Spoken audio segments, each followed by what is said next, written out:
Bom dia aos ouvintes da Rádio Cidade, bom dia aos ouvintes do Manhã Cidade. Como todos sabem, nós chegamos por aqui para tratarmos de política e começamos falando de uma semana super movimentada, inclusive no noticiário internacional. Olha só, gente, a corrida à eleição dos Estados Unidos já começou. Embora a eleição propriamente dita seja só em novembro, o Partido Republicano já começou o que eles chamam de primárias. Pois é, na tradição política americana, os partidos lançam vários candidatos, que se lançam lá e tentam dos eleitores a aprovação. Depois disso é que o candidato é ungido pelo partido como um todo. Então, antes da eleição propriamente dita, os partidos fazem eleições menores, chamadas primárias, para conseguir escolher o seu candidato para a eleição principal. E nesse caso, Donald Trump está concorrendo pelo Partido Republicano com outros candidatos, mas olha, a primeira primária foi feita num estado chamado Iowa, que é no centro ali dos Estados Unidos, um estado rural, majoritariamente branco, e Donald Trump teve uma vitória avassaladora. Foi uma vitória tão grande, gente, que ela é inédita. Ele teve mais de 51% dos votos do estado, e dos 99 condados que o estado tem, o Trump venceu em nada menos do que 98 deles. Olha, é uma vitória muito maiúscula e indica que é muito provável que o Trump vença as primárias estado por estado nos Estados Unidos até se tornar o candidato realmente por natureza. E não só isso, já há muitas pesquisas nacionais nos Estados Unidos, colocando o Trump como candidato do Partido Republicano e analisando qual a intenção de votos para ele. E vejam, hoje, nas pesquisas da maioria dos estados, Trump vence Joe Biden. Então, a própria mídia norte-americana já considera Trump o grande candidato do Partido Republicano e, mais do que isso, o favorito na corrida principal. Então, as primárias estão ocorrendo, começou por Iowa e vai continuar. É bom a gente ficar de olho aí, porque 2024 é um ano de eleições não só no Brasil, mas também para os americanos. Bem, vindo aqui para o Brasil, foi uma semana nada boa, semana muito difícil também aqui no Brasil para os bolsonaristas. Pois é, dois episódios se destacam aí e foi uma semana ruim para os bolsonaristas, mais propriamente para o PL. Porque vejam, no final do ano passado, Valdemar da Costa Neto, que é presidente do PL, ele fez uma entrevista para um podcast que passou meio batido. Porém, nessa entrevista, Valdemar teceu elogios ao Lula, maior adversário do bolsonarismo. E nesses elogios ele falou, por exemplo, que o Lula era popular, que sabia fazer política. Enfim, a entrevista em si passou relativamente batido, mas quando foi nessa semana viralizou em recortes. E nesses recortes ficou muito claro o contexto de elogios que foi feito pelo Valdemar ao Lula. E aí caiu como uma bomba no bolsonarismo.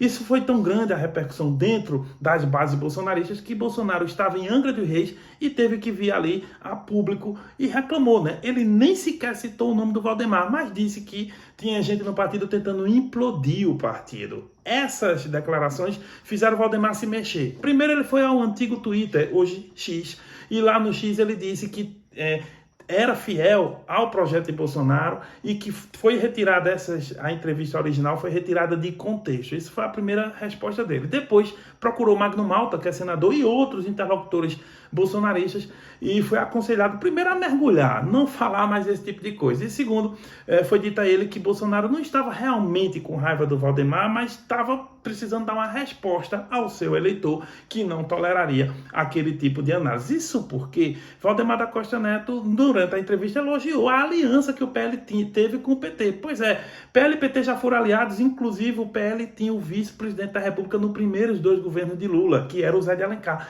e que foi muito elogiado pelo Valdemar da Costa Neto naquele contexto. Então, há muita gente do bolsonarismo que não confia no Valdemar e acredita que ele, de algum modo, é um governista por natureza, por isso que não confiam muito nele e por isso mesmo fica, qualquer agito assim, cria esses entreveros, digamos assim. Pois bem, o segundo problema do PL foi que o líder do partido na Câmara dos Deputados, Carlos Jordi, que é carioca e é, por exemplo, pré-candidato à Prefeitura de Niterói, no Rio de Janeiro, ele, né, ele foi um alvo da Operação Lesa Pátria na sua 24ª etapa.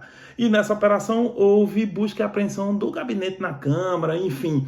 Basicamente a Polícia Federal está buscando, né, ela já teve uma primeira etapa dessa, algumas etapas, né, são 24, algumas etapas anteriores dessa operação foram basicamente para conseguir encontrar aqueles que estavam nos atos do 8 de janeiro, enfim. Mas agora, aparentemente, a busca da Polícia Federal e também da Procuradoria-Geral da República, que foi quem fez o pedido ao STF, é basicamente encontrar os financiadores, né, dos atos, e também os líderes, enfim. Então, essa é a natureza desse processo agora, e isso chegou ao Carlos Jordi, que fez a sua defesa dizendo que é uma perseguição, que ele em nenhum momento incitou os atos, que as pessoas tinham direito até de manifestar-se, mas que não foi ele o incitador. Pois é, a operação continua, vamos ver os desdobramentos. Agora, vindo para o Lula, né, saindo do bolsonarismo, o Lula visitou aqui a província, e aqui em Pernambuco. Ele foi até a refinaria Abreu e Lima. Interessante é que ele reclamou, né, ele falou do Bolsonaro, né, colocou de novo, ele sempre está ali, né, quando ele está falando com os seus, ele aumenta o tom do discurso, não desce do palanque, mas o que chamou a atenção não foi nem a fala do Lula em si, mas principalmente as falas da governadora Raquel Lira. Porque vejam, Raquel Lira foi muito afável com o presidente da República, e mais, Raquel Lira falou que Pernambuco estava encontrando-se com o seu passado e olhando para o futuro, né, dizendo que os investimentos vindos do governo federal, né, nesse momento, são investimentos para melhorar Pernambuco, enfim. Isso projetou muito essa relação entre os dois e deixou claro que pode haver no futuro uma aliança política. A aliança hoje é claramente administrativa, institucional, e ela pode derivar para uma aliança política. Está muito claro que essa relação é muito boa, mas também ocorreu um detalhe. A governadora convidou o presidente para um jantar no Palácio do Campo das Princesas, e Lula declinou, dizendo que estava muito cansado, estava numa maratona, e acabou recebendo no hotel os Campos. Pois é, João Campos, prefeito do Recife, Pedro Campos, deputado federal, e a mãe deles, Renata Campos, viúva do ex-governador Eduardo Campos, visitaram Lula no hotel e jantaram com ele, mesmo ele tendo declinado lá do jantar lá no Palácio com a Raquel Lira. Enfim, coisas da política. Vejam que como Lula trabalha com a tentativa de ter dois palanques, né? E aí vai tentando administrar isso até 2026. Será que vai conseguir? Um outro detalhe é a semana dos Queiroz. E eu começo por essa visita do Lula, porque o Lula convidou Vônei Queiroz para fazer parte da comitiva, o que mostra prestígio do ex-deputado federal, e hoje ele é secretário executivo do Ministério da Previdência. Isso é interessante porque mostra que o Lula e o Vônei Queiroz têm uma boa relação, e poderia, muita gente especula que o ministro da Previdência seria justamente o Vônei Queiroz, se Carlos Lupe não fosse o presidente nacional do PDT e não quisesse essa vaga para ele. Mas, de qualquer modo, mostrou prestígio para o Vônei. Só que essa é uma parte da equação. Esse é o lado positivo da semana para os Queiroz. O outro lado da moeda é que o ex-prefeito Zé Queiroz foi condenado durante a semana a devolver aos cofres públicos 737 mil reais, gente.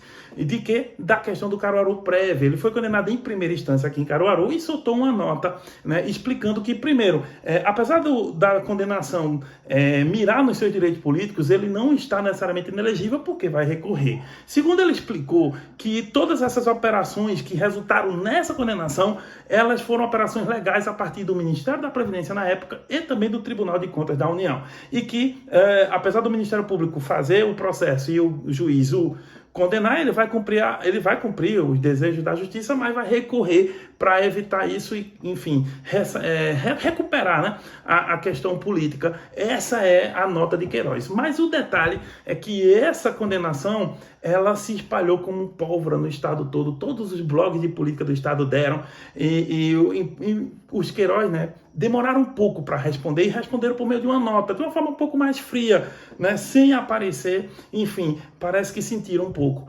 né, a pancada. Mas, de qualquer modo, ele vai recorrer e vai manter os direitos políticos dele, salvo se houver uma condenação em segunda instância, aí seria diferente, mas não é disso que estamos tratando ainda, pelo menos.